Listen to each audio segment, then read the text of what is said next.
Okay, we are meeting again today to, I think these are second, right? Yes. Lecture number 2 on project management. Risk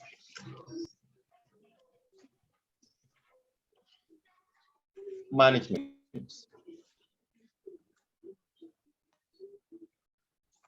Before we move on to the second, let's quickly recap. I hope it won't take more than 10 minutes. We started last week, no, in our previous meeting, we looked at key concepts for project risk management. What were these key concepts? In the key concepts, we individual and overall. Yes, so we looked at levels of risk, and we mentioned that there were actually 2 levels. 1, individual, and 2, overall. And we tried to differentiate between the 2 based on the sources and impacts, right? Well, said yes. Okay. Did they know that we started the meeting? With respect to source, we said it's individual if it's just the source or 2 that is affecting the project, right? And if the sources are varied, and tends to affect greater part of the project, if not the whole project, we say that that's overall project risk. Right. So, for instance, individual project can just affect 1 or 2 objectives, 1 or 2 objectives of the project. Right. That is individual. But if it's overall can affect the entire project. In fact, it can even lead to early termination of the project. Right, so that is with respect to what impacts. We also looked at other key concepts we considered included what? We mentioned that risks could either be positive or negative, and that if it is positive, what you do as a project manager, you do 2 things. It's either you exploit it, take advantage of it, or you enhance it. Not all risks are negative, but if it's negative, what you do is either you avoid it, but if you cannot avoid it, you have to do something about it to reduce the negative effect, so you mitigate. Right? We also mentioned emergent risk.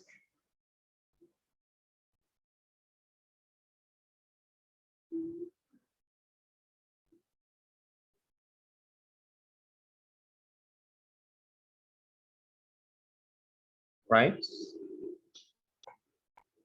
Now, at a stage in project risk management, you're supposed to identify risk and plan how to actually whether mitigate, exploit, enhance, or avoid the risk, right? But however hard you try, there may still be certain risks you may not be able to identify at that stage. In fact, you will not even expect that such risks can actually affect the project unless they happen, right? So such risks that you only identify when it happens is known as what? Emergent. All of a sudden, coming out from nowhere, you just emerge. That's what this means, right? Emergent risk. And we mentioned that I think we mentioned about 5 things you need to do to be able to manage emergent risk. Do you remember the 5 things?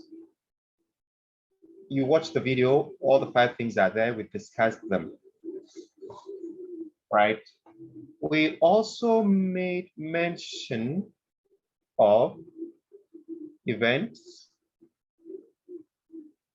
and non-event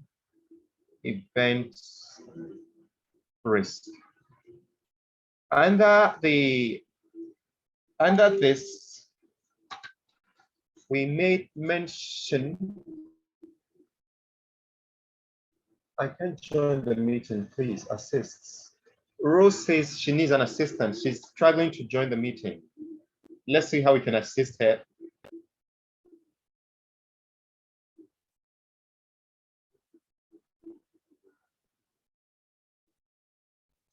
How do we assist Rose?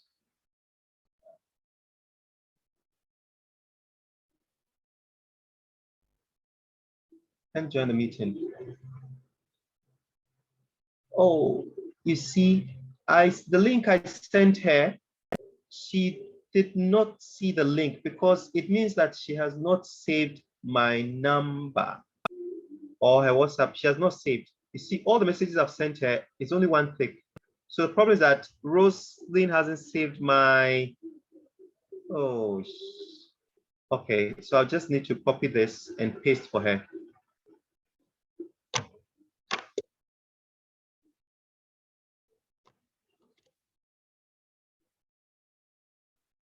So I hope she can join.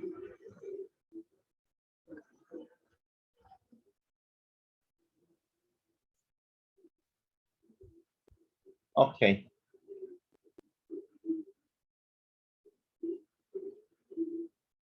Yes, and under the event and non-event risk, we also made mention of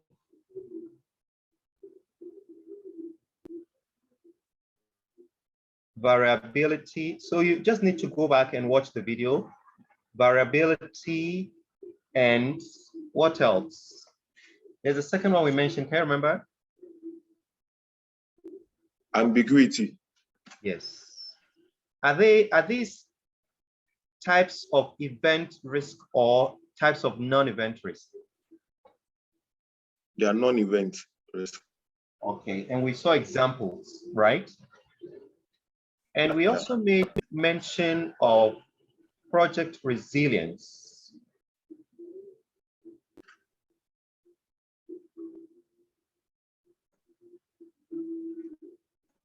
To risk, right? You see chewing gum? Yes.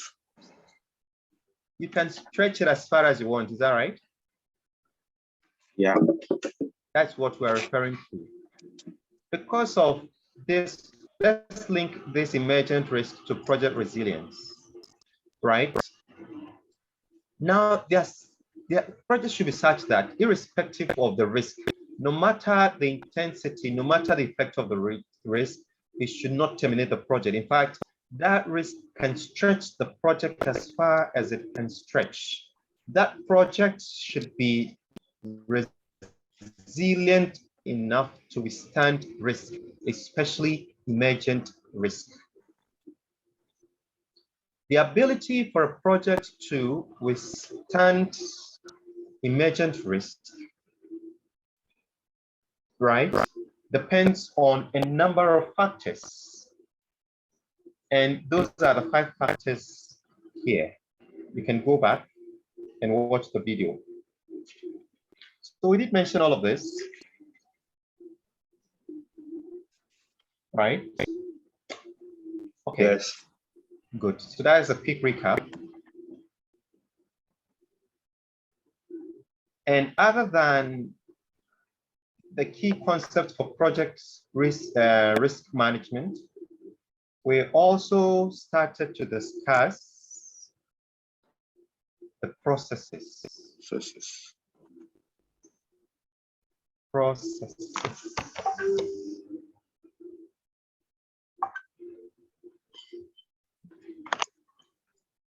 What are the processes? They are like the steps. When you want to manage project risk, what steps do you follow? There are 7.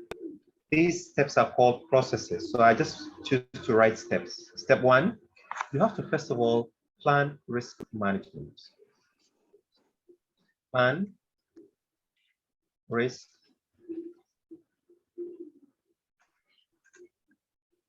management. Hello, Rosalind. Have you been able to join us?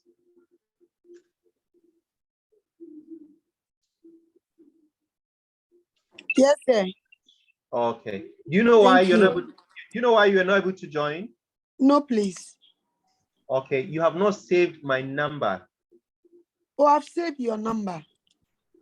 Okay, all the messages I've sent to you as broadcast message, you've not seen any of them. And it only happens if the number is not saved. Oh, okay. Yeah, so you check again and see whether you saved. I have another number. Maybe you've saved the other numbers, but not the MTN. Yeah, I think it's an MTN. Okay, okay, that's good. But you check later again. So Okay, plan risk. So the processes are 7. 1, you plan risk management. Then what do you do after planning risk management? The next is to identify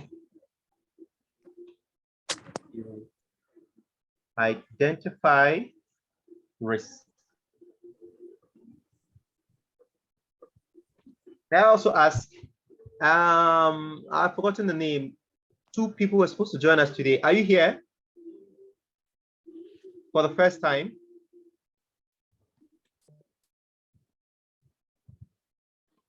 Hello.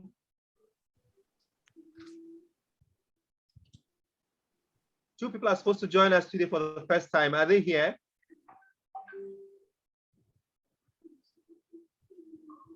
Okay.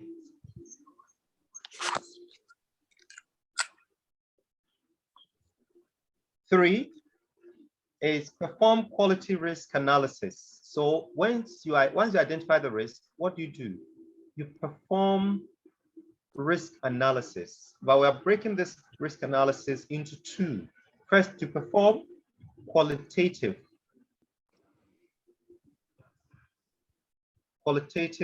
risk analysis. And then you perform quantitative risk analysis. Why do you do the analysis? Because you want to be able to plan risk responses. You've identified the risk, but you need to be able to respond to the risk identified. How do you respond to the risk identified? You have to, first of all, know the type of risk, know their impacts, know the nature of the risk before you can respond to them. It's like planning to enter into a boxing tournament. How do you fight when you don't know your opponent? It is only when you know your opponent and know the skills your opponent possesses before you can plan well on how to respond to your opponent's blows, right? So you plan risk responses.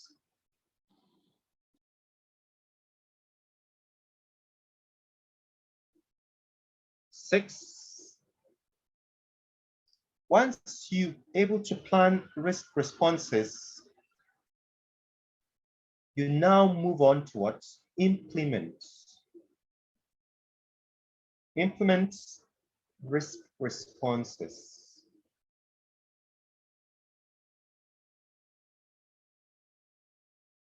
And last but not least is once you implement, what do? You need to monitor progress. So monitor risk.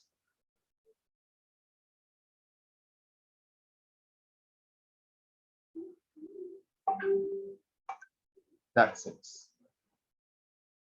These are the 7 steps.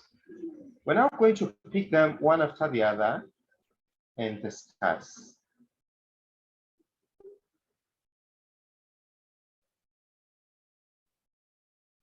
So step 1, we saw, is to plan risk management. How do you plan? You need 1, you need ingredients.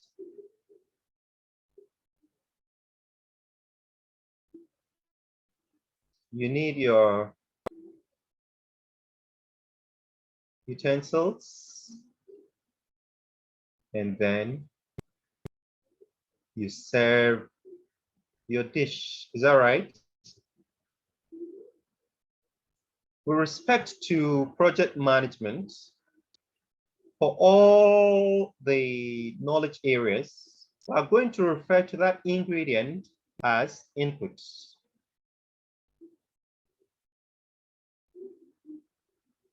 And utensils as tools and techniques. Utensils, it's not just the utensils, but you yourself, you need to have that ability. You're cooking rice, coconut rice, for instance.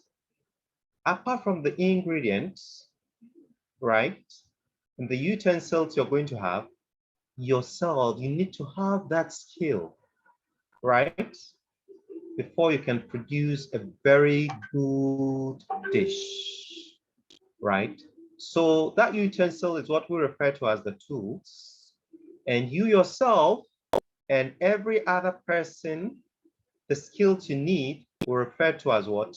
Techniques. So you also need the tools and techniques.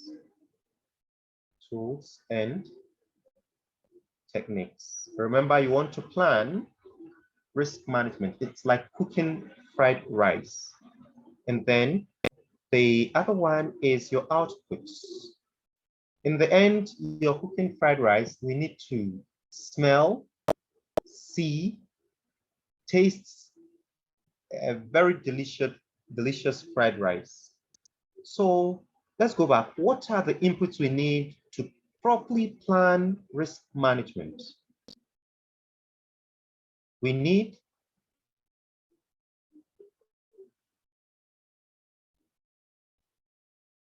I'm erasing this. I'll come back to them later.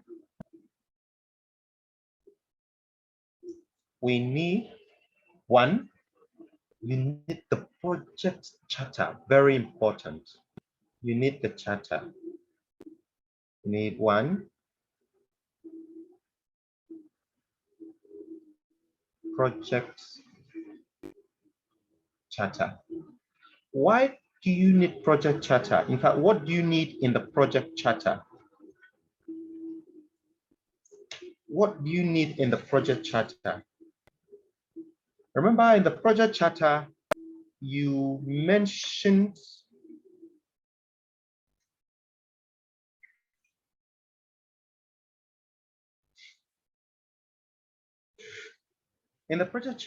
you mentioned 1, the high-level project description. For those of you who are putting together your theory and practice group work, which you're making presentations, and then you're expected to make final presentation at the end of the semester. Under your project charter, you should have a subheading, which is high-level project description.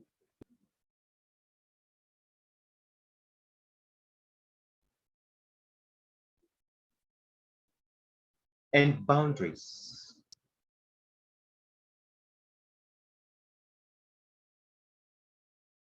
Right?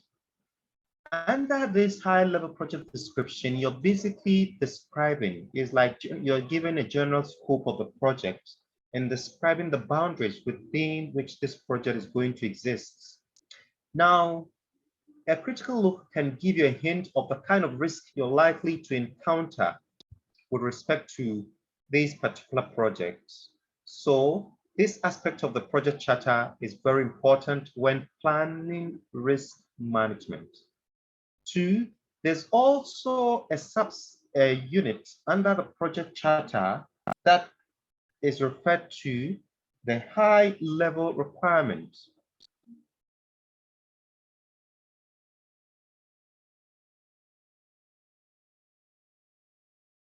Under this high level requirement, right, you have a fair idea of what the project requires, and then you get to know what kind of risk you're likely to encounter.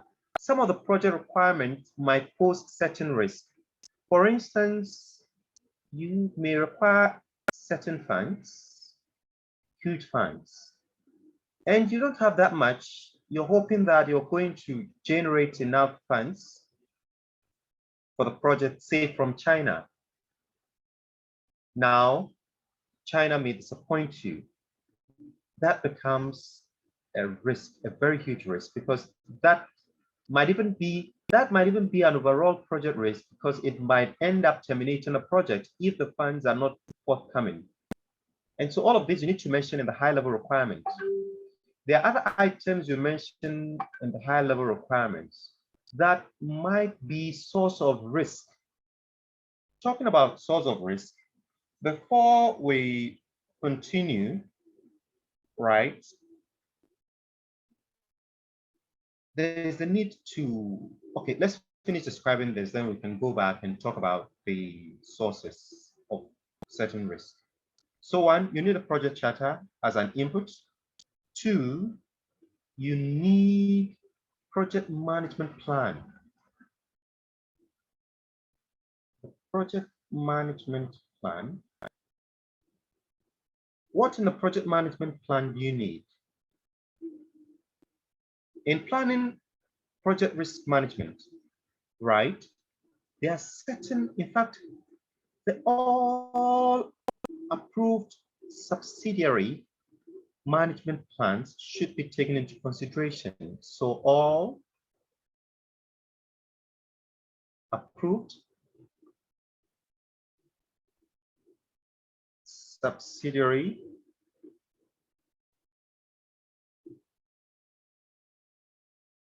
management plan should be considered,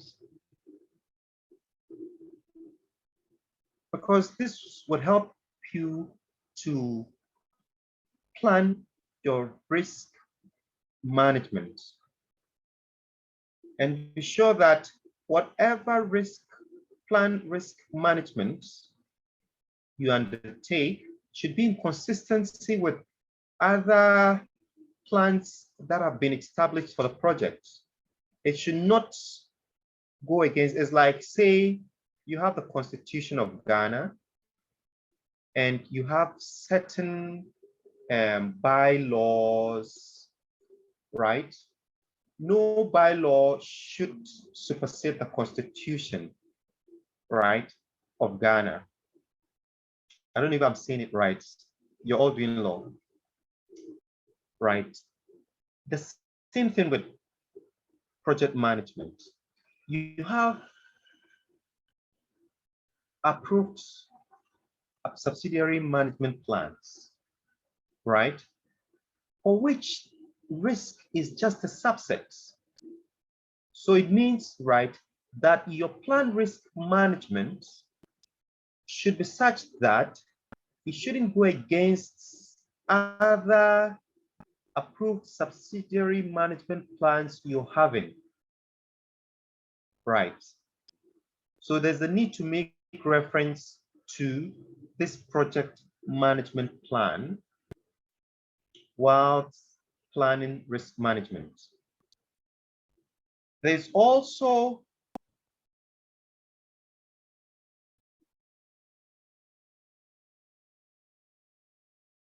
there are also other projects management plan other than the approved subsidiary management plan, right? There are others that might not necessarily be approved, but very important.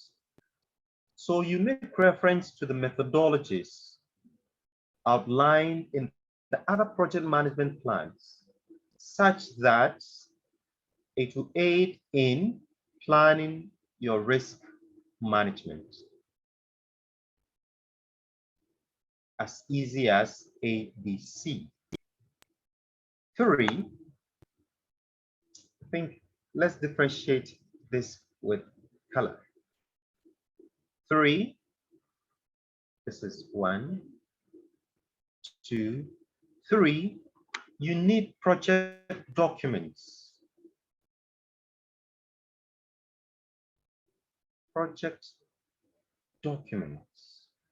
There are several project documents as you go along, but for this particular plan risk management, one of the key documents you need is the stakeholder register. You need the stakeholder register. So at this stage, you can even imagine the number of multiple choice questions that may be asked so far. For instance, you may be asked, which of the following documents is not an input to plan risk management? A, stakeholder register. B, procurement, blah, blah, blah. C, cost something, something, right? D, none of the above. E, all of the above, right? So as we go along, be thinking of how you can encounter questions and how to respond to them. So I think the key document you need for plan risk management is the stakeholder register. But why? Someone may ask, why stakeholder register? What is in the stakeholder register that is relevant for plan risk management? Okay, 1, remember that the stakeholder register contains a list of the project stakeholders,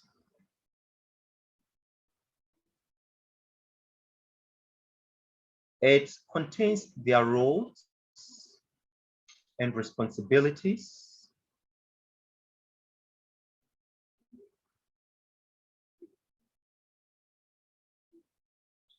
right? And it also provides the attitude, very important. We know their roles and responsibility, but what is also your stakeholder register should also contain attitudes of each of the key stakeholders towards risk on the project. So attitude of key stakeholders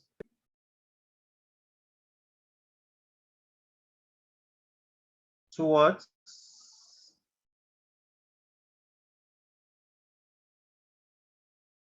risk in the projects, risk on the project. Why is this relevant? Why is it relevant to take note of their attitude? There are some of the key stakeholders that have very high appetite for risk.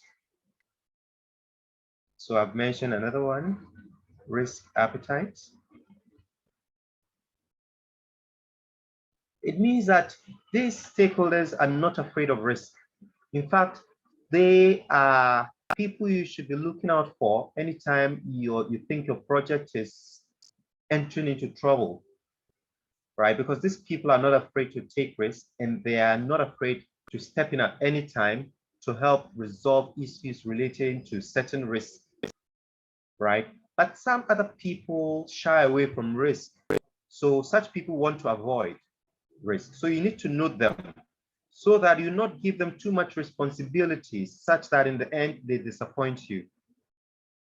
So that's why you need to make reference to the project's, the stakeholder register. So the other one too is that the stakeholder register will also help us to be able to set the risk threshold for the project. This risk threshold is not for individual, but for the project. For individual, we can refer to risk appetite, right? And even for the project team, we can refer to risk appetite. But for the project itself, we can make reference to certain risk threshold.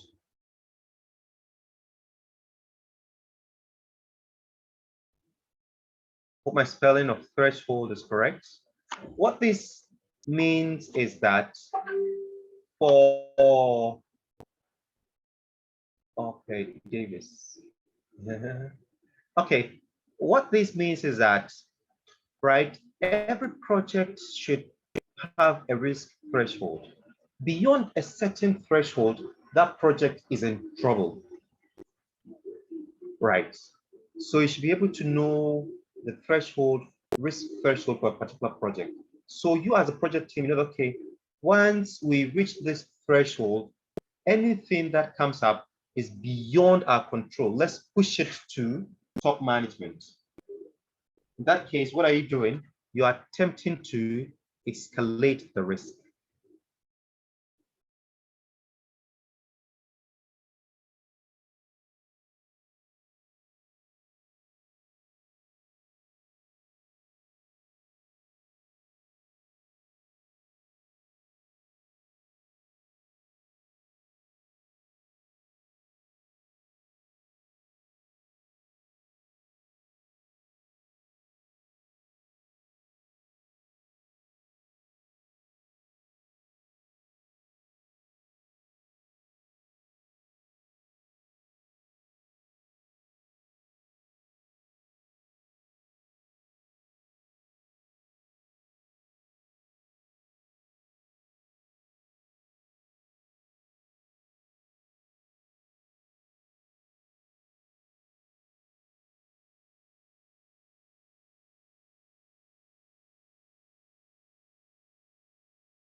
Hello. Hello. Yeah. I think he's off. He's offline. Wow. Sylvia that. Favor that.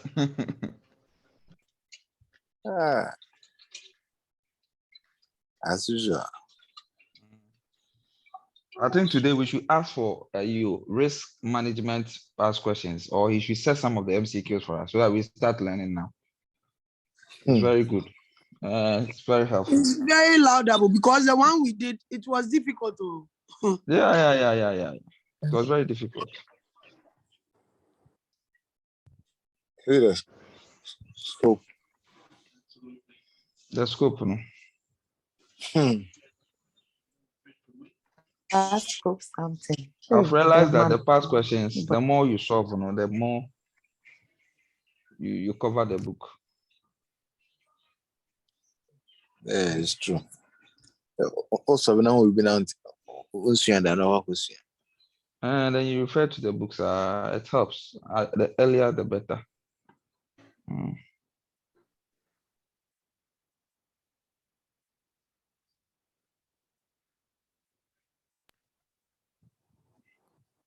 14 when you article. No. Because a boy, it may be a crown or me. Young Pong. The way the case do no. Let's go and sleep.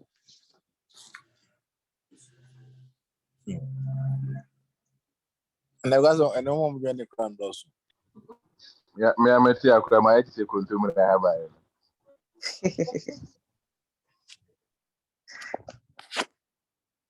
How about the you try and I said the annual? There be the idea who ya know so the who consumer I have who ja. Now I say you know. Olivia. Why is it butter and your money?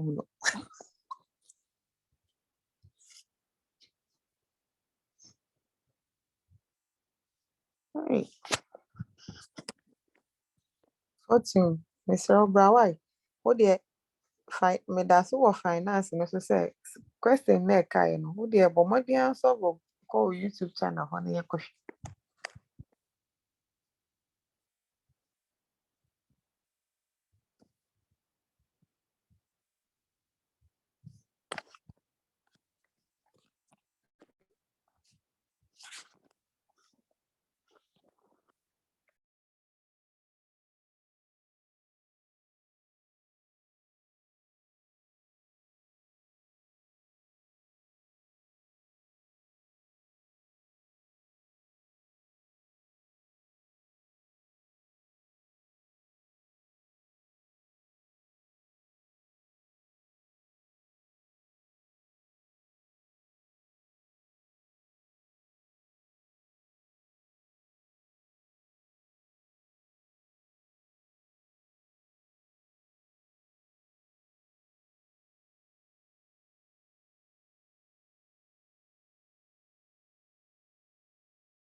Hey, so what is happening?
Hello?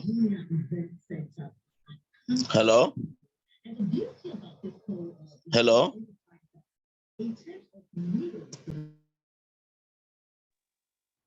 Hello? Yes, Mr. Fortune. this is my fault. You will Can tell you us see the the- next 30 minutes. You have closed. No, we're not close early. Then today we are closing 12 o'clock. Oh, no problem. I forgot that my phone battery was low. So it just went off. Okay, So far, where did we end? I was trying to explain that this will help us set risk threshold, right? With respect to the project. Are you saying something? Yeah, like I wanted us to work on the past questions more. Oh, no problem. For the past questions, we don't have a problem. That's what I wanted us to work on. It will help. Can you speak out loud a little? I said I wanted us to work on the past questions. Oh, that's what I'm saying. Now, no problem. We'll do that. But these discussions will help. For instance, if we were to maybe discuss the risk past questions, most of the things we discuss here, you're going to find them in the questions. Most of them. Oh, okay, okay. Yes, most of them. In fact, when you pick the past questions that you want to start solving, you realize that most of the things we're going to discuss, you find them there. All right, all right, all right. Yes. Okay, good. All right, thanks. Yes, so we mentioned on the project document, which is the third input, we need the stakeholder register. And I tried to establish 4 reasons why we need the stakeholder register, which is blah, blah, blah. So let's move on to the next. We've mentioned project charter. We need project management plan. Yes, please. Sorry, my network was off. Okay. For some time. Me too. The reasons we need the project chapter. Could you please just highlight once again on that for me? Okay. Although I'm going to share the video with you, you can go back and watch and repeat. Oh. Yes, but then quickly. That is better. Yes. Yes. So you need the high-level project description and boundaries, which are stated in the project charter. You don't need everything in the project charter to help you plan risk management, but you need the section that talks about the high-level project description and boundaries, and the section that talks about the high-level requirement. These 2 things from the project charter can help you to plan risk management. Right. Okay. C'est bon? Okay, 4. Oui. Okay. I hope it's the correct we. We need the enterprise as an input. Yes, someone's listening. Hello. Enterprise, environmental. Can you please use your microphones? Factors. The EEF. What are these enterprise environmental factors? Right. These are all factors, both internal and external, and external factors.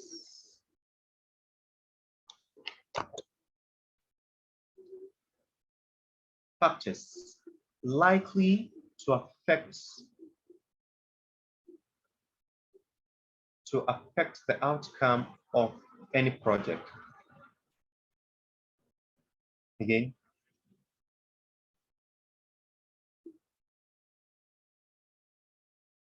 The outcome of a project. Take note that this is not only that,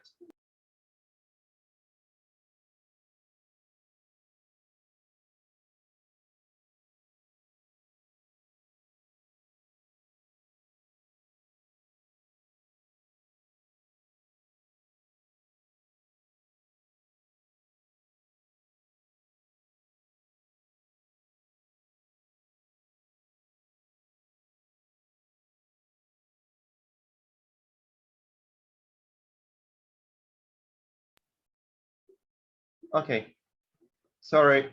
I mentioned that these are external and internal factors likely to affect the outcome of a project, and that they could be related to 1, the organization, as well as individual stakeholders. But what are we looking at?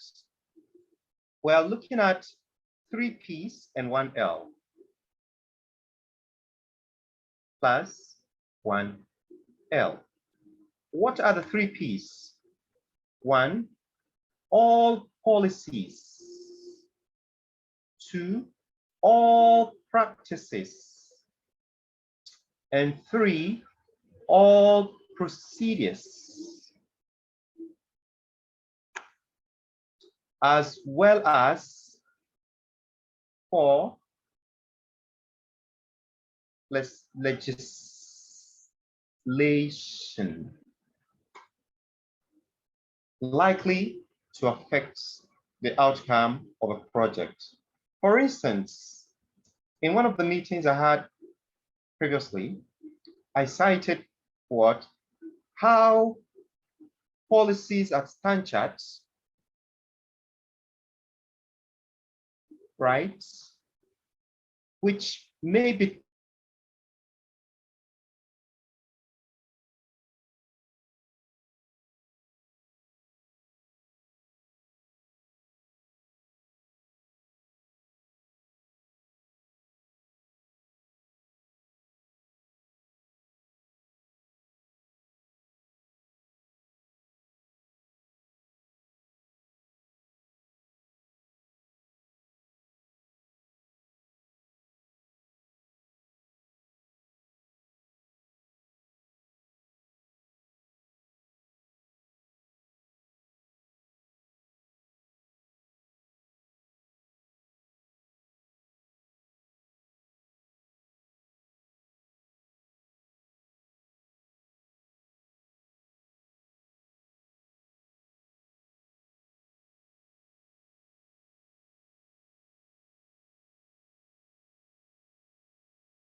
No volume, please. Open the volume. Open the volume.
Ah, 14.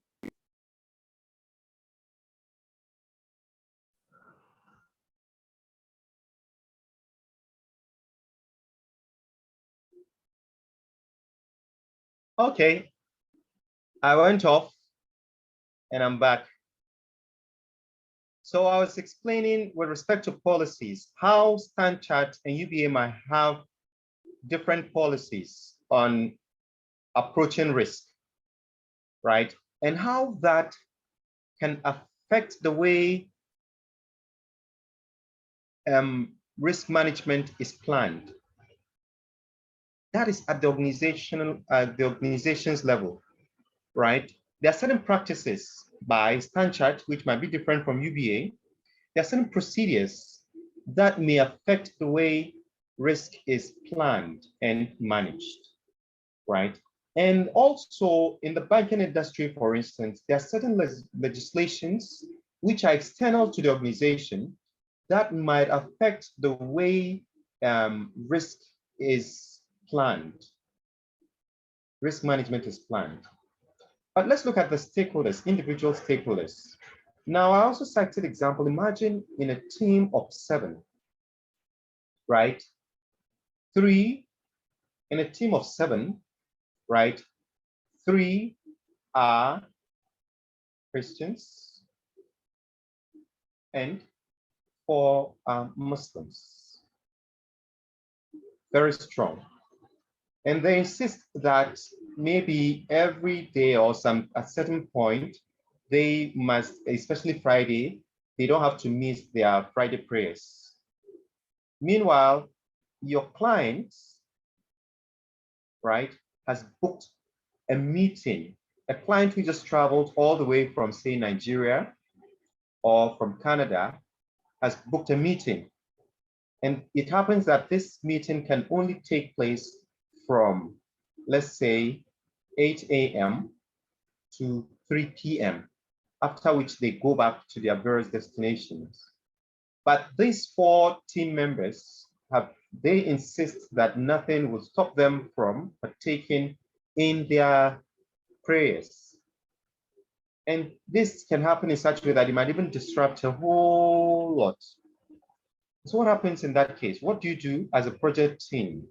Don't you think that this might, in a way, affect certain aspects of the project, right? This is only an example. There are several examples you can also cite with respect to individual policies, individual practices and procedures that might affect. So all of this put together form the enterprise environmental practice, EEE. So you may also be asked, which of the following, someone's microphone is on. You may also be asked, which of the following is not an example of enterprise environmental practice? A, policies. B, legislation. C, procedures. D, none of the above, right?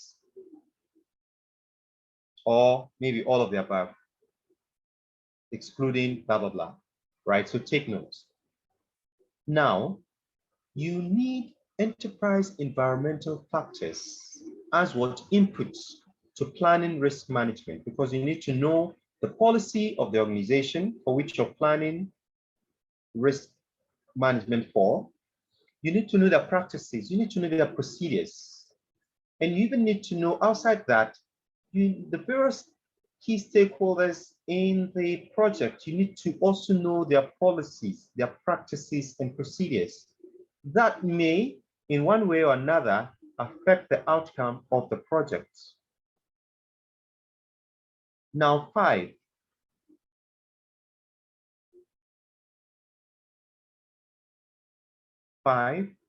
Apart from enterprise environmental factors, you also need the organizational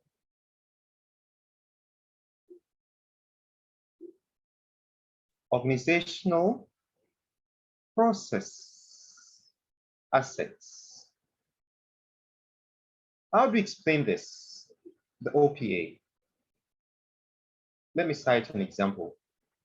Assuming you're a consulting firm, right? A project management consultancy firm, PMCF. And you've won the contract as a consultant on a certain project. What do you think the organization that is contracting you has that you probably do not have that will help you to plan risk management? These are the organizational process assets. Let's see examples. 1, for instance, if you're contracted as a consultancy firm to plan risk management for a certain organization, you need to know their risk policy. You need to know the risk policy of the organization. 2, or let me use A, B. B, you need to know the key stakeholders, right? Especially their roles and responsibilities, because it's out of knowing this that you can identify certain risk, and then you assign the risk to certain key stakeholders to own and manage those risks. So you need to know the stakeholders, their roles and responsibilities for that particular organization, right? C, you need to also know the common definition of risk concepts and terms. You need to know common definition of risk concepts and terms. Why? What is risk? What is a major risk to A might be a minor risk to B. What is risk to A might not be risk to B. So you need to understand the organization. So their information, the organization can provide you certain important information that will help you to define certain key risk concepts and terms, right? Which you ordinarily do not have, no matter how good you are with managing risk. This varies from organization to organization. Imagine you're to manage risk or plan risk management for a World Bank project. And then you're also required to plan risk management for a private firm here in Accra. The approaches to plan risk management may be completely different, and the information you get and the requirement may be completely different, right? So you need to know the organization. Then you also need to know the risk categories.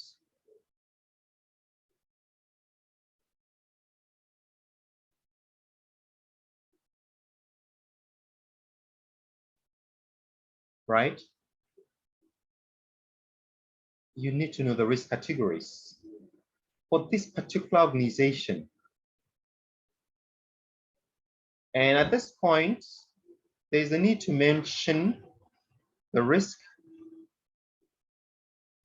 breakdown structure with respect to this particular organization. 5, you also need to know what format this particular organization adopts to risk statements. So you need to, in fact, you need to request for their risk statement format.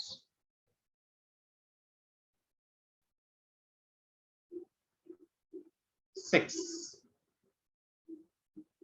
in planning risk management, an organization A might adopt a different risk management plan compared to B. In fact, the way A would prepare their risk register may be different from B. And the way A may prepare the risk report may be different from B. So you need to know specifically what templates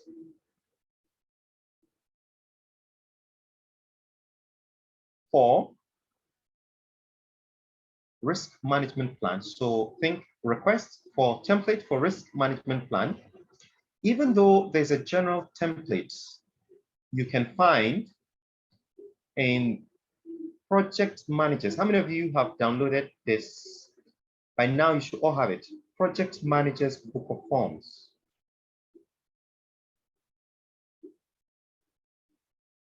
Every template project management can be found in this book.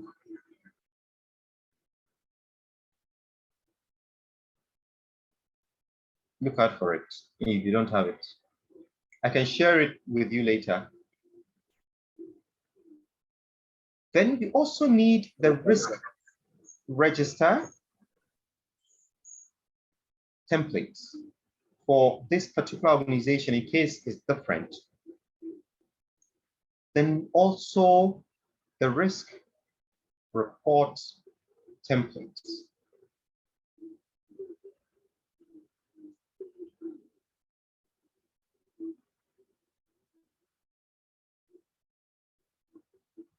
The other thing you also need, you need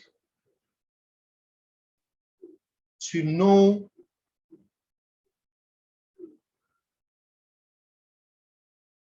the authority levels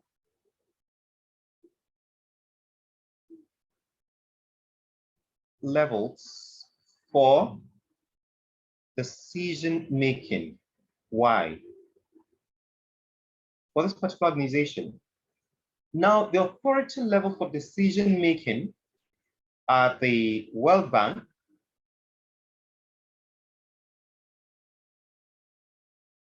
is different or may be different from Unibank. Because this obviously is a higher hierarchy with a lot of protocols. Now, it's important you know the authority level because you are likely to escalate certain risk that is beyond your control. Once you meet the threshold, the risk threshold, right? What do? You push risk to key management staff. Then you need to know the authority level so that you know the right people to approach. Certain organizations do not have CEOs. So would you assume in your project, plan risk project, that at this, beyond this threshold, the risk should be escalated and pushed to the CEO when that organization doesn't even have a CEO, right? So you need to know the authority level. Who, before, even if they have CEO, before the CEO, who should you speak with, right? And also, some of these organizations have carried out probably similar projects in the past. They've learned lessons in the attempt to manage risk. And they've also documented these lessons. So these lessons learned are important sources or a very important organizational process assets, which you as a project manager would need. So lessons learned.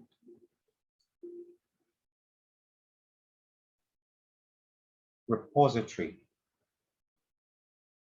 They have a repository. It's like a bank or a library that stores lessons learned based on experience from previous related projects. All of these resources might be very helpful resources for a project manager. And all of these resources belong to what the organization. These are the resources the organization can provide you to help you plan risk management. Right? So we're done with the inputs to plan risk management. Let's move on. Remember, we mentioned 3 inputs, tools and techniques, right? And also what? Outputs. So let's look at the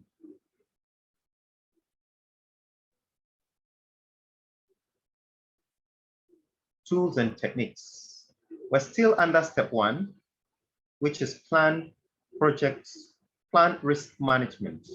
So what are the tools and techniques?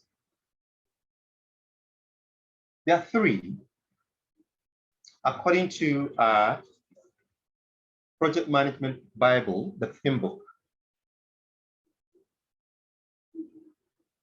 One, expert judgment.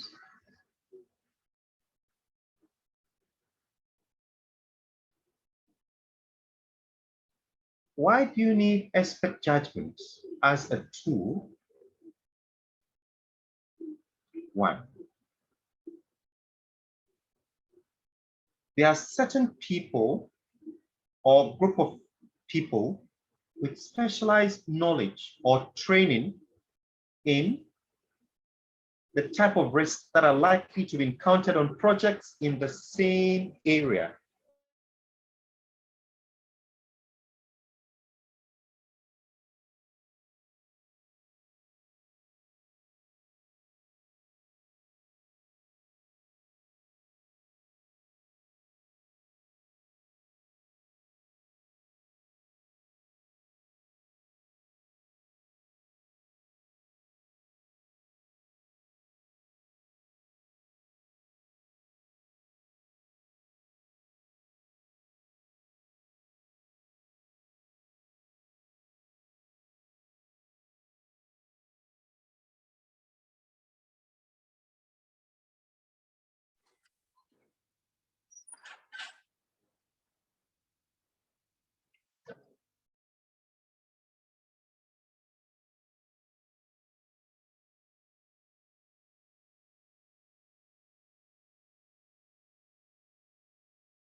Hey, I'm the host now. How did I become the host?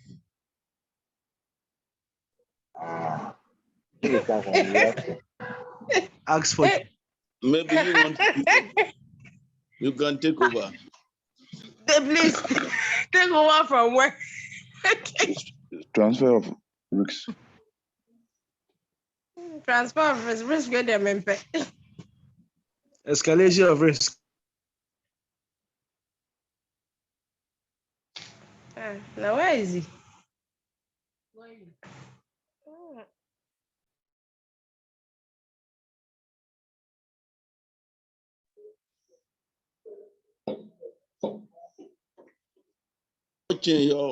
Your volume is not coming. Why?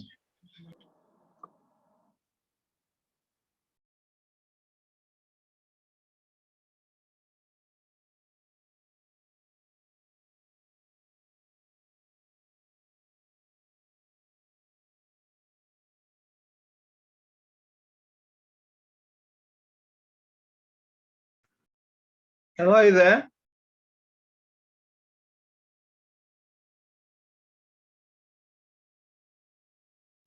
Hello. Welcome back. Okay. Good.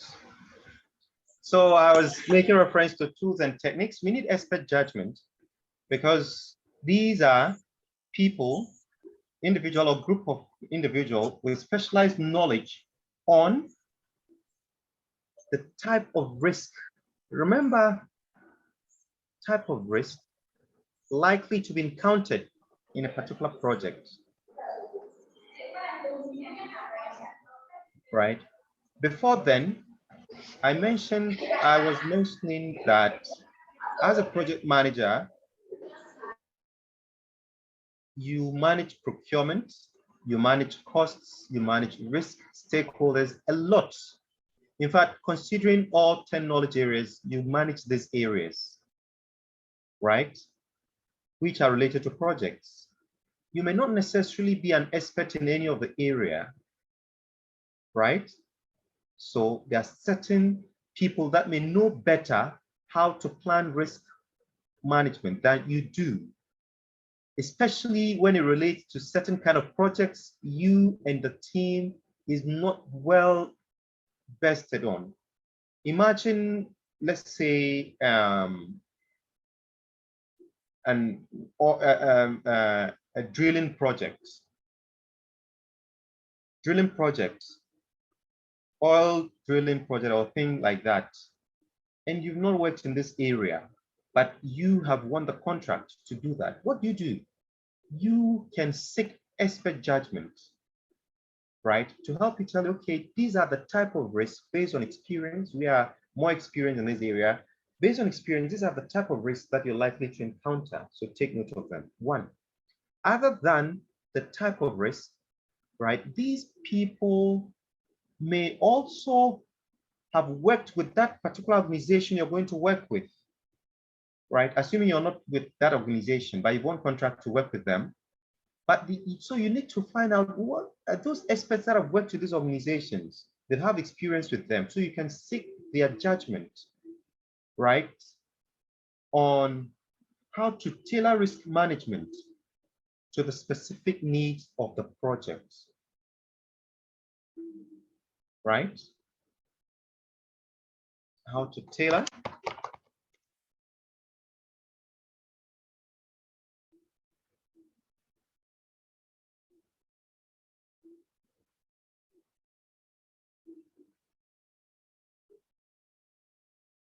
to the specific need of the project. And what other reason might be attributed to this?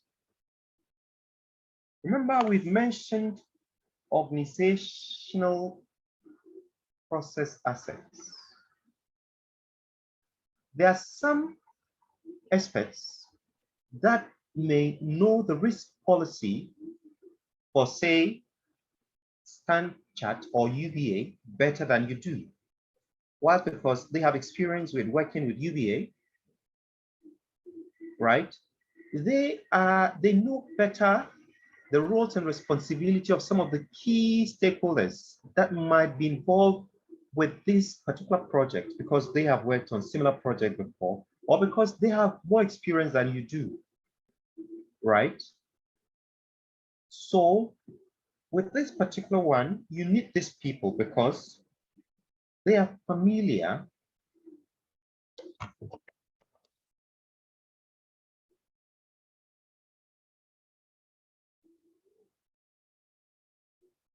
so familiarity with the organization's approach to managing risk. They know better. Oh, for UBA, we know better how they manage risk. So if you see them, they will help you, they will guide you and tell you this and this is what you need to do and this is how you need to do it. So familiarity with organization's approach to risk management.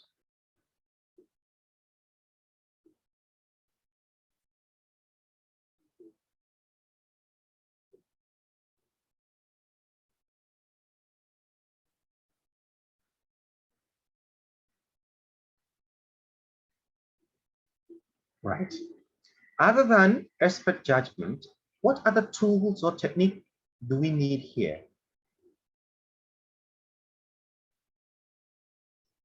We also need data analysis skills. Why do we need data analysis? Remember, we mentioned that one of the main project documents you need at this stage is the stakeholder register. Now, when you pick the stakeholder register, what do you do with it? You should be able to have the skill to analyze the project stakeholder register, right? Especially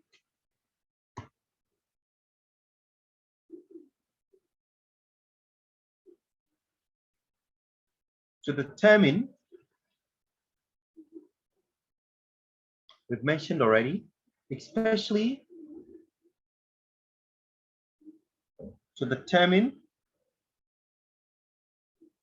the risk appetite of key stakeholders.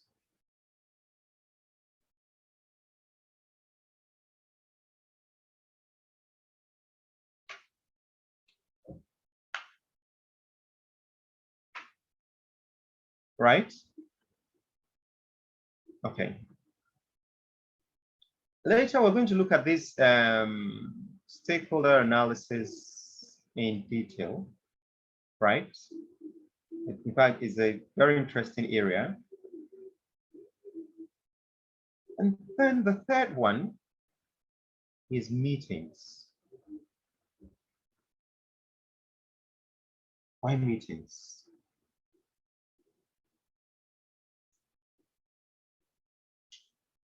In fact, you need at some point when planning risk, project management, to have kickoff meetings or certain specific plan meetings.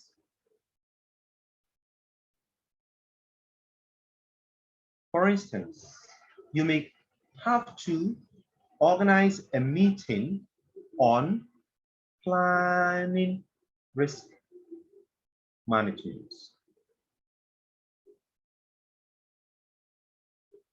And sometimes such meetings would have to include the selected team members, the project manager, right? And even key stakeholders.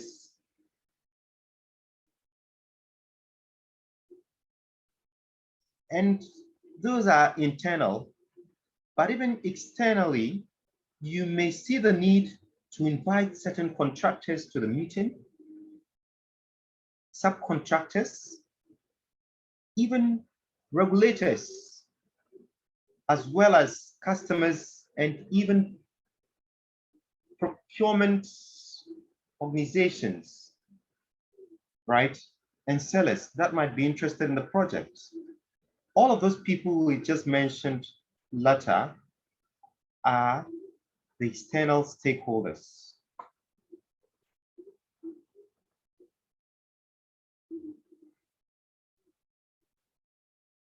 Right, so you as a project manager or whoever is going to be assigned in charge of this meeting should be a very good facilitator, right? Because the outcome of the meeting may be determined on how well the meeting is organized. So a skilled facilitator can help participants in the meeting to remain focused to the task, agree on certain discussions with respect to what risk, what approach, and they will help you to identify key sources. These stakeholders you're inviting, all this is internal and external, with plan project management, plan risk management may help you to identify. So it's not just you as a project manager and the project team, but all these other people that you identify may help you to even identify and plan certain risk.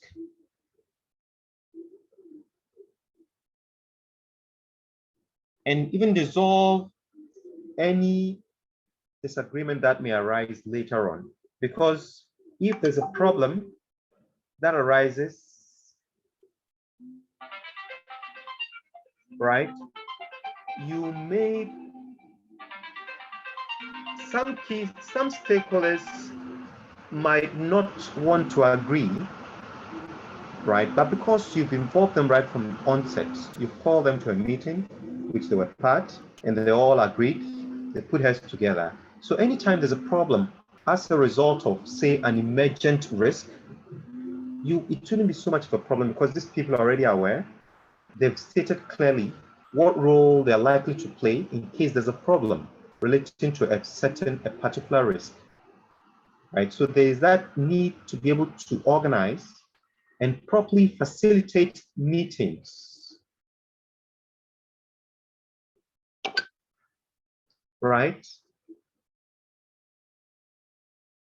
Good.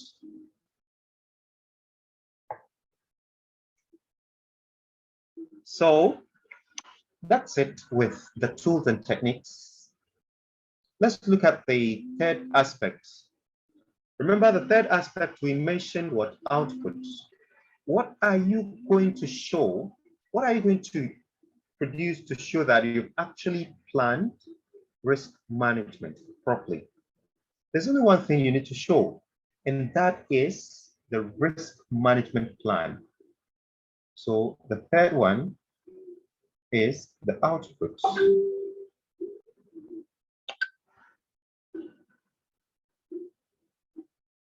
That output is just one, is the risk management plan. But let's spend a little more time to discuss this risk management plan. You're all undertaking theory and practice group projects. You're making presentations and assignments. By the end of the semester, you'll be expected to do a final defense, right? One of the key requirements is risk management plan. But what should be part of the risk management plan? You must clearly state, one, your risk strategy. Which of the following is not an output of planned risk management?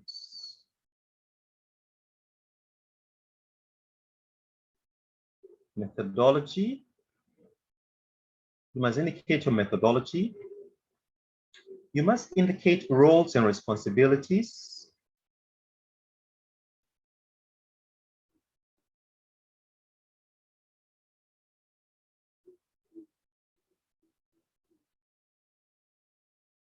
You must indicate funding, because you're going to tackle risk. Sometimes it involves what? Outsourcing, and you must pay, right? Funding. There's also timing. That is, you must define two things: when and how often. The risk management process will be performed throughout the project life cycle. 6, you must indicate your risk categories.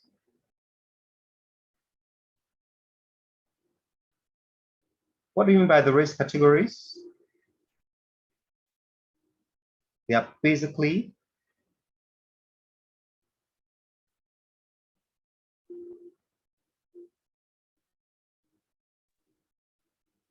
one, you have all the risks you're going to identify. There's the need to categorize the risk under commercial risk, right? Example, what are some of the examples of commercial risk you're likely to encounter? 1. Hello, is anyone there to help us? What are some of the risks? Commercial risk.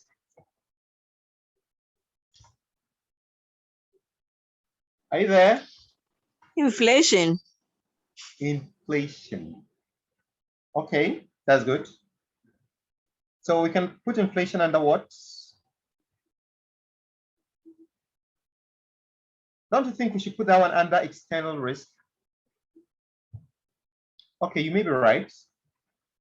So exchange rates and inflation should be under external risk. So these are some of them. You have the, you know, because commercial is about doing business, right? And what are some of the people you may do business with? You may enter into partnership, right?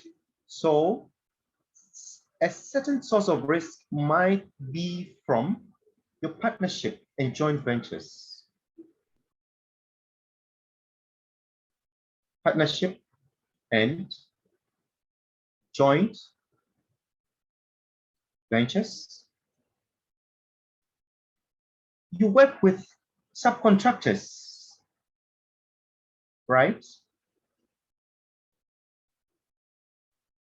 A subcontractor might delay your project. That's a big risk. A client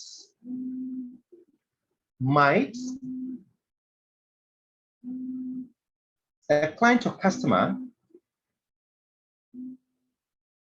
might pose a problem to your project.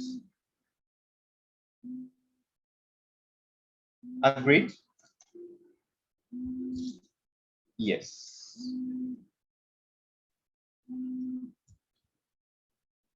Also,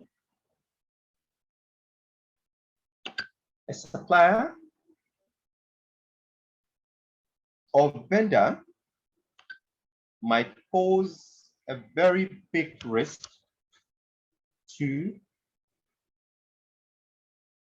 your projects. But even internally, you may have the source of your problem or risk for a particular project might emanate from internal procurement.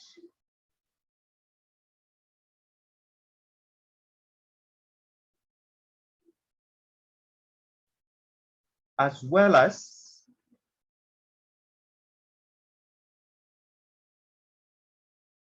contractual terms. There are certain terms and conditions that might end up becoming risk to your projects. So all of these, if you're able to identify them, they fall under commercial risk.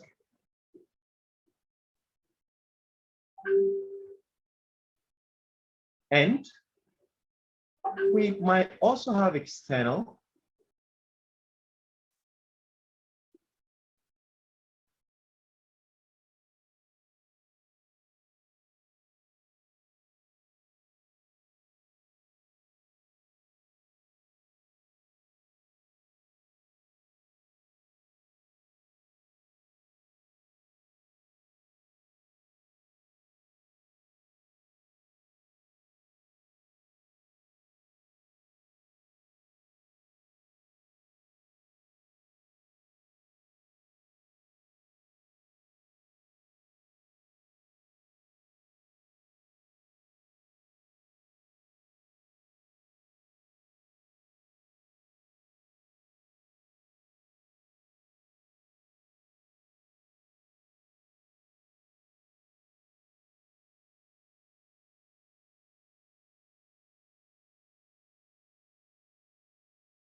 Hello, are we here?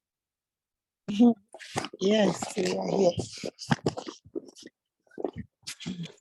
Yeah, I'm the host again. Then continue the class, Ram. All the best.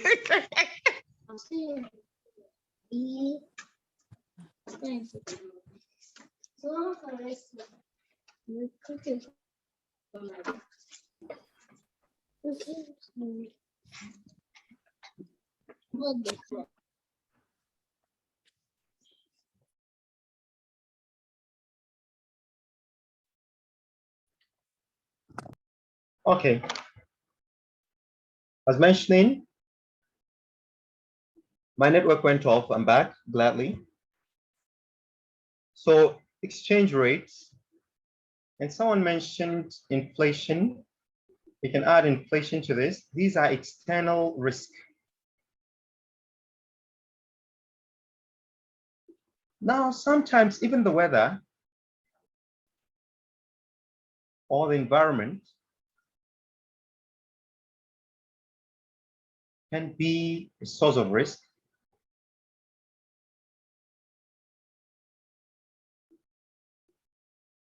Now, sometimes regulations, let's say from the Bank of Ghana, might be a source of risk to certain savings and loans. Is that right? Okay, so the same thing with project. There are some regulations that might affect your project. So we can add legislation.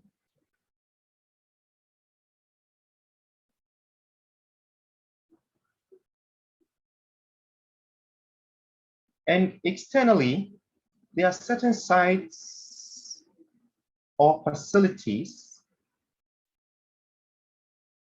that might be a source of risk to your project.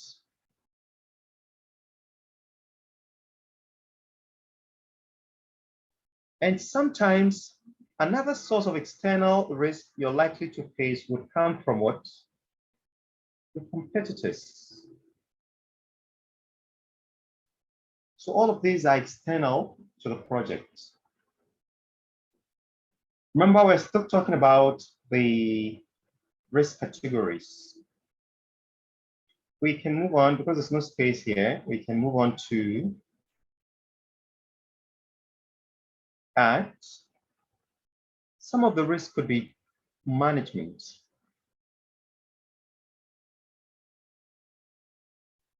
Example is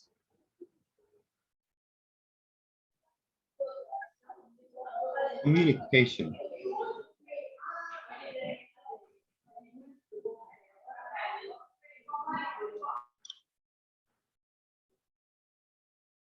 Example is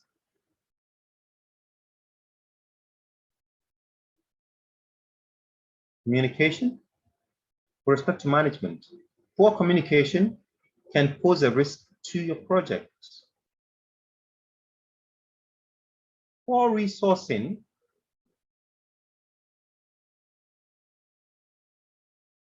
can pose a risk to both management and your project. Poor organization can be a source of risk. Poor management of operations may be a source of risk. All of this are coming from management perspective. And remember, project management, the way you manage the project itself can be a source of risk. And we even have programs.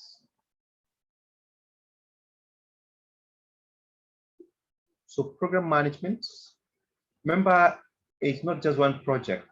They could be several projects under a program. And if the program as a whole is not managed properly, it may be a source of risk to individual projects within the program. And you have portfolio, which comprises programs, related programs, right?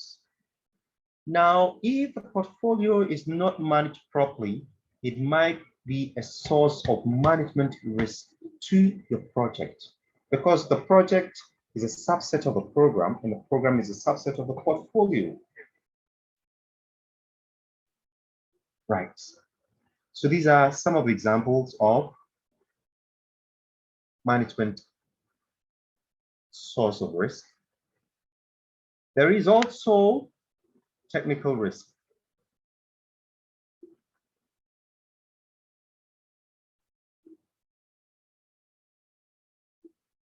And the technical risk,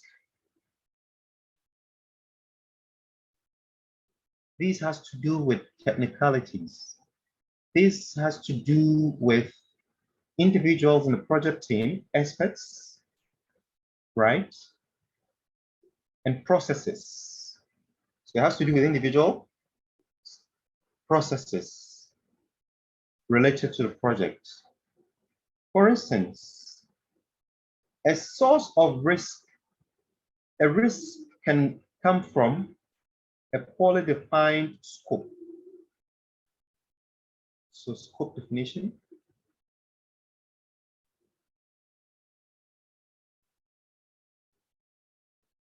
It can come from what? Technology. In fact, some of the technology you're using might fail you, right? It could be that the technology or the machine you're using may not fail you, but you don't really have the expertise to manage it. There are certain projects that will require certain high machines, right, or machine, which you may not have the expertise. You may not really know how to operate them. That in itself is a source of technical risk. So you have technology. There is the requirement definition. So imagine the requirement for the projects are not properly defined. It means certain things, certain aspects of the project might be left out. And these might cause what? Problem between the sponsor, the client, or the project team. And that dispute may lead to what? Termination of the project. Such kind of risk is referred to as what? Technical risk, because it's as a result of failure to properly define the requirements for the project, right? There is also the processes, technical processes.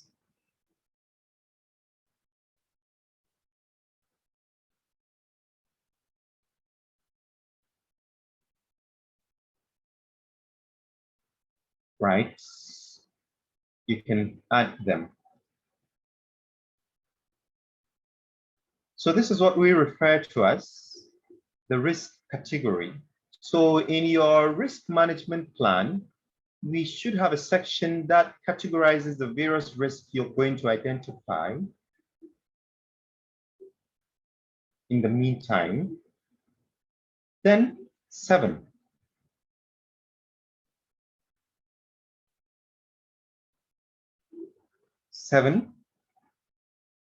Your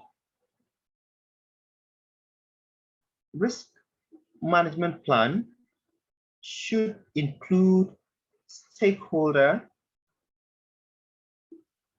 I hope my numbering is not confusing. Stakeholder risk.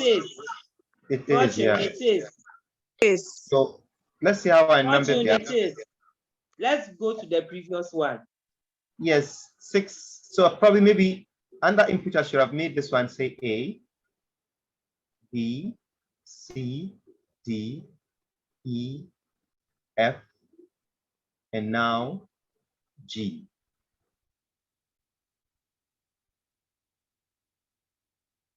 So stakeholder risk appetites. You should be able to indicate the risk appetite, record them in the risk management plan. Why do you need to do that? Why do you need to record the risk appetite of each stakeholder in the risk management plan?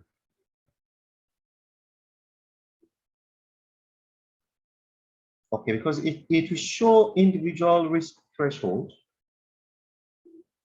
as well as the risk appetite.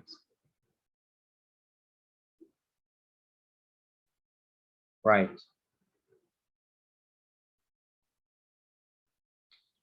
There is also the definitions of risk probability.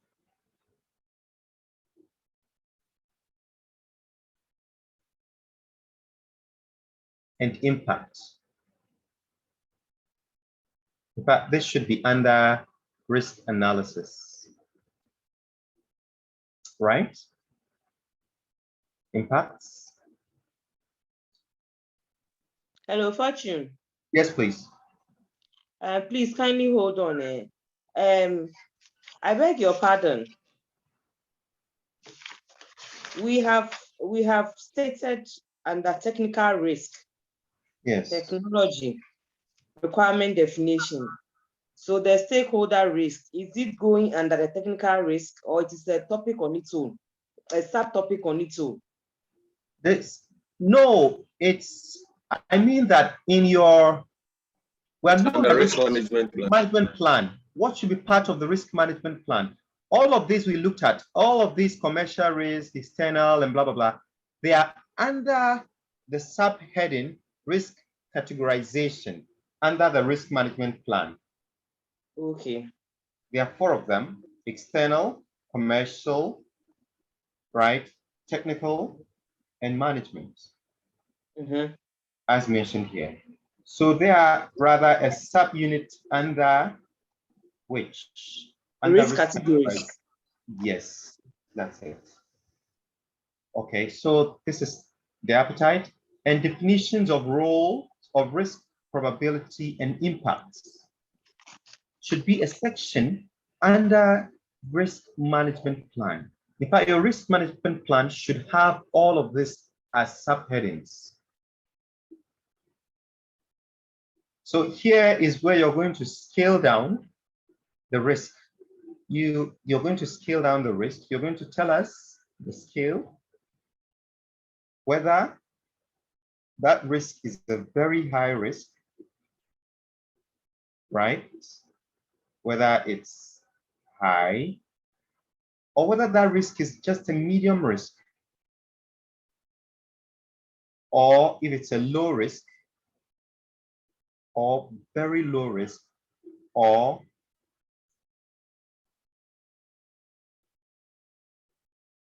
nil. So you're going to quantify them. Remember, we also mentioned that one of the steps is perform quantitative risk management, risk analysis. So as you're performing definitions of risk probability and impact, you're probably delving into qualitative risk analysis, right? Because we are going to probably say, okay, example, in terms of probability, the chance of this risk occurring is 70%, right? If it's high, say it's 51 to, this is greater than 70%, so let's say 51 to 70%. Then if it's medium, you're going to tell us whether it's 31 to 50%. If it's low, maybe 11 to 30%. And you're doing this quantitatively. So you're also going to indicate the impacts. We're going to look at this in more detail later on when we're discussing risk analysis.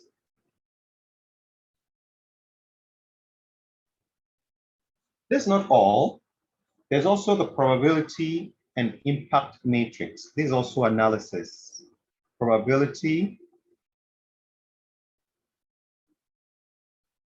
and impact matrix.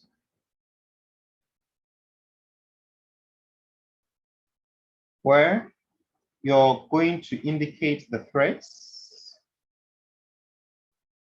and opportunities, right?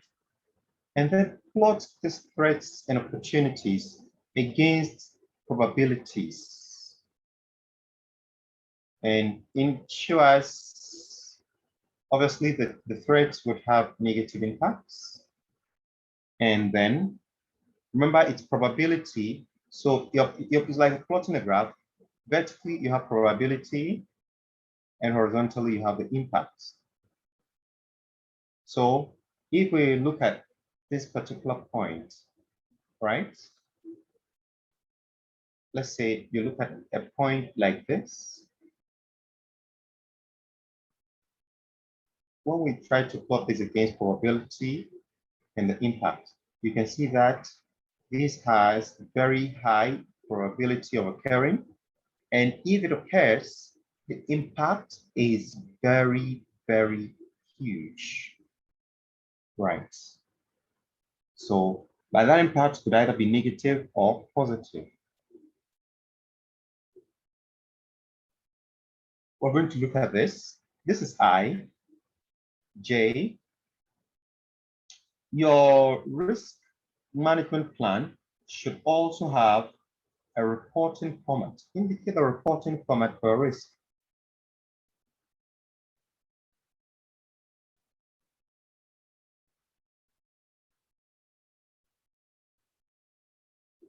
And also tracking. You need to track the risk. So the risk, you need to indicate how you're going to track the risk in your risk management plan, right? So far, all we've discussed is just one step out of how many steps? 7 steps. So we've just discussed step 1. But subsequent discussions from step 2, 3, up to 4, up to 7 might not require so much time and explanation, because some of these things are going to be mentioned over and over again as we look at all the other steps. You get it? You get it? Yes. Hello? Please. Yes, please. Yes. Yeah, yes. Correct. We are here. So that's good. We need to have a few discussions. We've done up to 10 o'clock today. At least today is not bad, right? The network is quite stable. Yeah, today somehow better. Pardon? Can you speak out louder? Today is okay. Okay, that's good. We just pray that other ones would be also very good. Hey, I know. Hey, Kumasi. Okay, I think I have to come for one in Kumasi. Yes. Right. What I realized? Nope. I realized that, I have connected with 2 devices. One is a desktop, an i7, I think i7 desktop or so, i5 desktop, and also my laptop. But anytime there's a breakage in the network, it's only my laptop. The other one is still connected. In fact, the other one I connected, it's just that I cannot. I need to get a very good. I bought some microphone, but it's not picking there. So all I need for the other one is microphone. The network up to now has not broken. So when I checked diagnosis, I realized that it's from the laptop itself, not from the network. That's what I realized. Okay, so far so good. Moon die, right? Sure. Let's sacrifice. Everything is about sacrifice. Oh? Yeah, sure. As you're sacrificing there, you're also sacrificing here. Yeah, so you hear from us. Hello. Fortune. Yes, please. Please, I think one of my colleagues made mention of the past questions. Yes. The recent exam we took, it wasn't easy. So a lot of people on what? On scope management. Okay. Because I realized the one you sent. Yes, the one you sent, the sample one you sent, it didn't come with the multiple answers. So we're not able to assess it very well. No, you see, it came. There was a problem. There were 60 questions, all of them with multiple, all of them had their multiple choices. And after you answer and submit, you're supposed to see your result for all 60. But Are you sure? Yes, that's how it was. But you see, Please, am I the only one? Am I the only one who experienced this? Because I believe a couple of my colleagues also experienced the same. Yeah, so I want to explain what happened. I want to explain what happened. Later, I think somebody prompted you, and then you said, okay, you sent another one, but that there was a problem with it also. This is what happened. Yeah, that's what I want to explain. You see, I use Google Drive to create it, Google Docs, Google Forms to create the quiz. And some people call that they did it but could not submit, right? Yeah. They need to know the answers. So one way of knowing, you can just find out the answers without taking the test. And that is only when I make you a collaborator. If I make you a collaborator, I don't need to take the test, but you see all the answers. So, but I think these people are not familiar with how to use the Google Forms. So I think there were about 4 or 5 people. So when I made them collaborators, I think whilst they were trying to access the answers, they changed the questions and deleted a number of the answers. You understand? Okay. So by the time it came to my notice, it was too late. I could not prepare another one. So it wasn't from me because I had done it. So it was from those I shared, made collaborators. That's where it came from. They changed, they deleted you some of the remember questions. the one you did with the practice? Yes. Yes, that was easily accessible. So next time, I hope you can do that. Yes, so I know what to do next. We will try our hands more on the questions. I believe when we do so, we cover all the areas in the yes. In fact, they were very good questions. They were very good questions. Okay, but thank that you was very the much. problem. Thank you. Okay, so I hope you will not forget me. Oh, certainly. Certainly. Yes. Anyway, some of you have paid in full, but some people just paid once, half. They are still there. They've not moved anywhere yet. We'll move. Please move. I'm sure you know. It's not your portion anyway. But avoid writing any receipt, because for any receipt you're paying 400 cedis. In the past, it's been like that. Maybe this year they might increase it. For every paper you have problem with is 400 cedis. So take note. Wow. Yeah. Hey, 40, you like money, Papa? No, it's not me. I mean the school. The school is charging them. Receipts. How much? A paper is 400 cedis. 400 cedis. My family be failing, so me sabe tia whisker.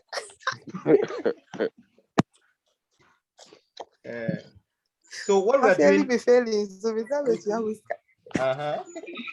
So what we're doing is quite helpful, right? Yeah. Okay.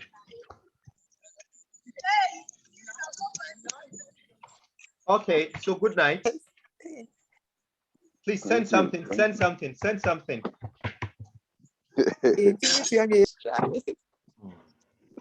Okay, so you're going to have the video. Okay, all right. Thank you. Good night. We will send you something. Why? Please, thank you very much. And you can also tell others, especially the Kumasi people, because of what happened. A number of them are not aware that we're having this meeting. I was surprised. 2 people called me today that they didn't even know there was anything like this, so they just got to know. So I should send them all the videos we've had in the past. They are ready to start watching. Okay, good night. Yeah, thank you. Yeah, bye.